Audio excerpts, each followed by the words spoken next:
Hey guys, welcome to the my new blog সহজ কথা প্রোফাইলে সকলকে জানাই স্বাগত। গাইস, আজ ছিল আবার আমার রান্নার পালা। ঘুম থেকে উঠে পড়েছিলাম, ফ্রেশ হয়ে নিয়েছিলাম, মুখ হাত ধুয়ে তারপরে একটু চা খেয়ে নিয়েছিলাম। তারপরে কড়াই খুন্তি নিয়ে রেডি হয়ে গিয়েছিলাম কিচেনে যাওয়ার জন্য। রান্নার পালা, রান্না তো করতেই হবে। এই দেখো, তেলটা গরম করে নিয়েছিলাম, আলুটাও ভেজে নিয়েছিলাম, তোমরা তো দেখতেই পেলে।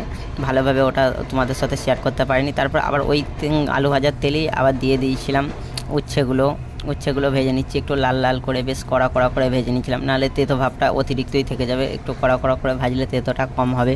গাইস, ভালোভাবে ভেজে নিচ্ছি। তার ফাঁকে ফাঁকে আমি ঘড়ি ওড়ানোও দেখছিলাম, কারণ আজ পিঠে পার্বণ ছিল এখানে, এই কারণেই। দেখো গাইস, লাল লাল করে ভাজা হয়ে গেছে, ভালো করে লাল লাল করে ভেজে নিয়েছি। এই দেখো, তারপরে আলুটাও মিশিয়ে নিয়েছিলাম, সেটা তোমাদের সাথে শেয়ার করতে ভুলে গেছি আমি ঘুরে ওড়ানোর জন্য।